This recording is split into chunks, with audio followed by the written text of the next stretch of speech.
Вітаю! Сьогодні у нас 29 березня, Трускавець, Україна. І я знову запрошую вас разом зі мною на весняну прогулянку до лісу.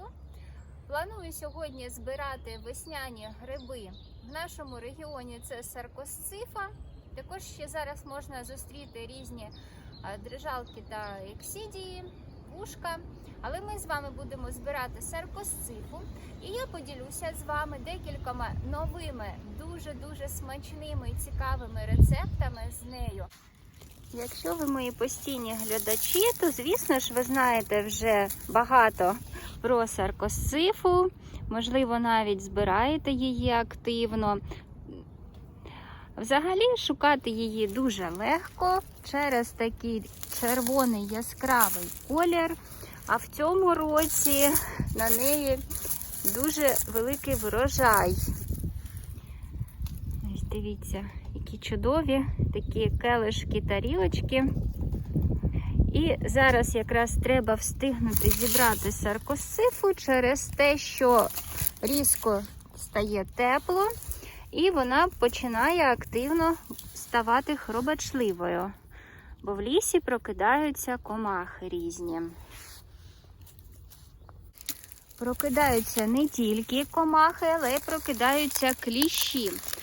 Тому зараз вже потрібно користуватися спреями, а також бути уважними в місцях, де багато отакої наваленої деревини, через те, що це улюблені місця, де можуть перебувати змії. Тобто треба бути уважними. Саркосцифа червона, гарний їстівний гриб, з яким можна експериментувати і готувати найрізноманітніші страви, що сьогодні я вам у відео і покажу. Можете подивитися, наскільки її тут рясно.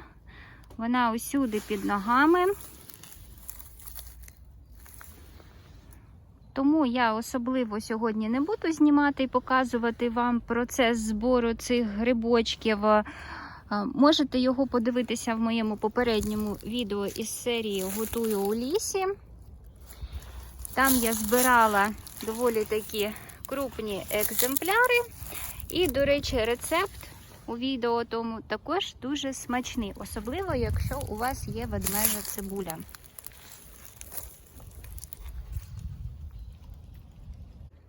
Вночі була дуже сильна злива, тому в лісі, як бачите, доволі так сиро, багато води. Ну і через це гриби отакі доволі брудні, але то нічого. І дивіться, як же ж я без кропиви, та й вам раджу, якщо ви зустрінете зараз навесні та у вас немає на неї алергії, позбирати. Кропива, як ви знаєте, це такий полівітамінний комплекс, містить собі, окрім вітаміну С, каротину, причому в великій кількості, а ще також кальцій, залізо і інші магній, мікро-макроелементи, які от в такому поєднанні дуже добре усвоюються нашим організмом. Також кропиву рекомендують тим, у кого анемії. Я її дуже люблю, завжди збираю, багато собі на зиму заготовлюю, сушу. І сьогодні вона мені знадобиться також і для рецепту з саркосцифою. Ось і добігла до кінця моя сьогоднішня така чудова грибна вилазка. Покажу вам результат. Повний кошик саркосциф. Я вирішила зупинитися, тому що розумію, скільки часу треба, щоб їх почистити. Ви тільки подивіться, яка кропива. Вона просто шикарна. Мішечок кропиви. А тепер за традицією рушаємо до кухні та приготуємо те, що зібрали.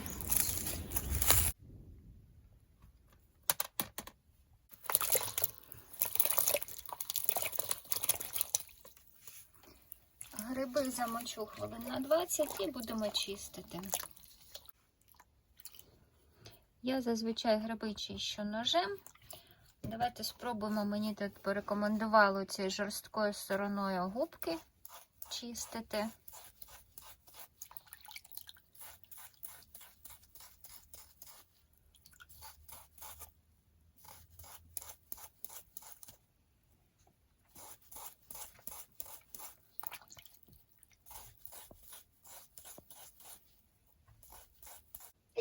Дочистила я ножем.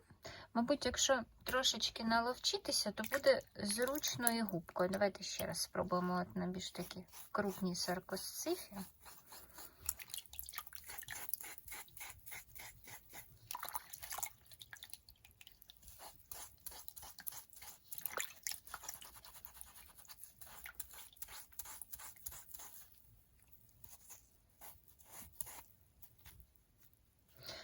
Доволі непогано вона відчищає і трішечки собі ножем допомогти.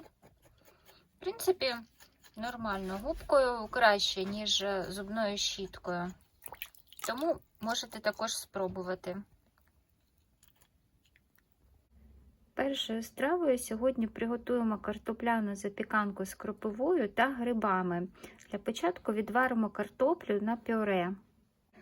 Кропиву можна нарізати і свіжу, але я її буду заливати укропом тільки через те, що моя дитина так більше любить.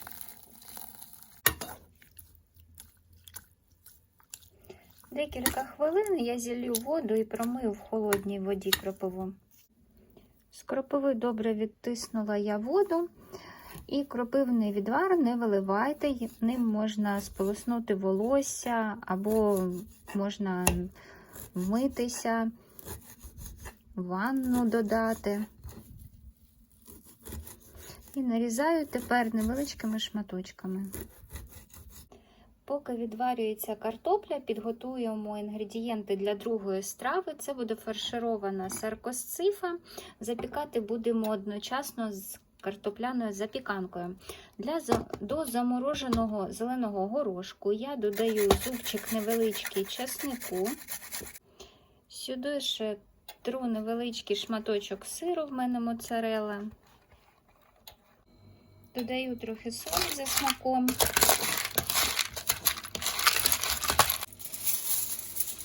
Запікати я буду у фользі на такій підложці з брокколі.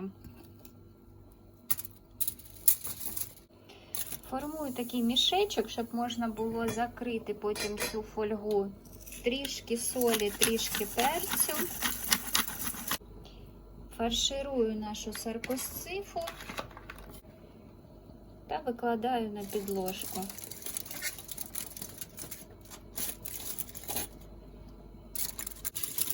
І лишилося закрити наш такий імпровізований мішечок.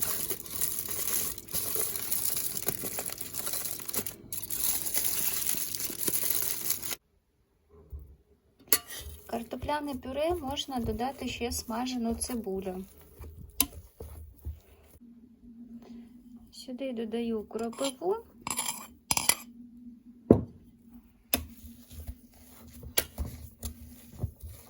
Кропиву, до речі, можна було подрібнити блендером і зробити таке зелене пюре. Тепер я дуже рясно викладаю саркосцифу. Викладати можна одну поверх другої. Вона в процесі смаження в нас зменшиться в розмірі. Ось така вже краса в нас вийшла. Поперчити. І трохи присипаю сиром. Тепер ставлю в духовку 190 градусів хвилин 20.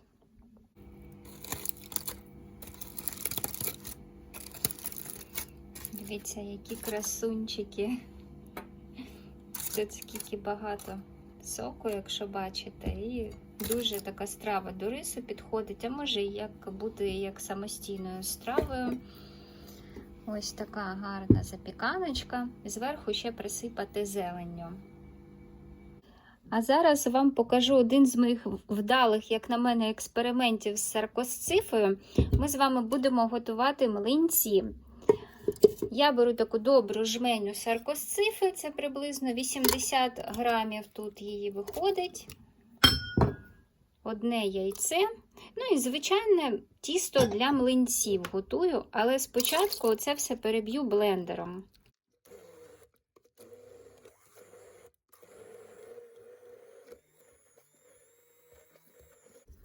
Подивіться, який червоний колір гарний виходить. І млинці виходять такого ж самого кольору. А тепер як звичайні млинці. Трохи борошна, трохи олії. В тісто можна додати часнику, наприклад, свіжого або сушеного, або спеції.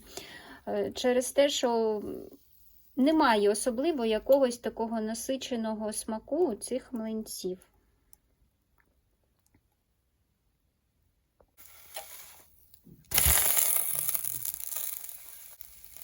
Ми полюбляємо ці млинці ось в такому варіанті з тертим сиром та меленим перцем.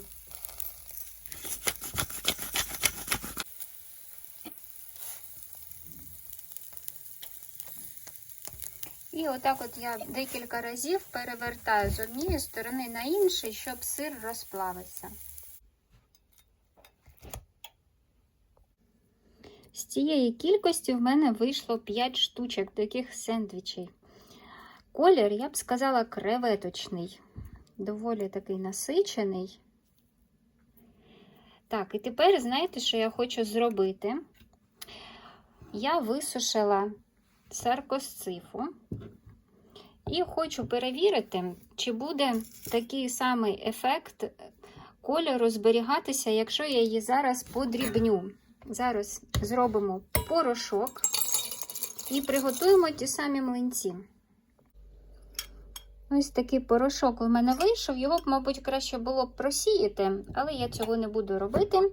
До речі, оце саме таким порошком раніше присипали рани, щоб спинити кров з цих грибів порошком. Ну, а тепер тісто таке саме, я додам 2 чайні ложки цього порошку.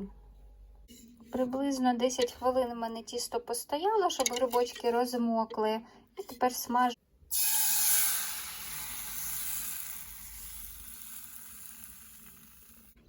Ось подивіться, які млинці в мене вийшли. Єдине, що, дивіться, оцей млинець був першим.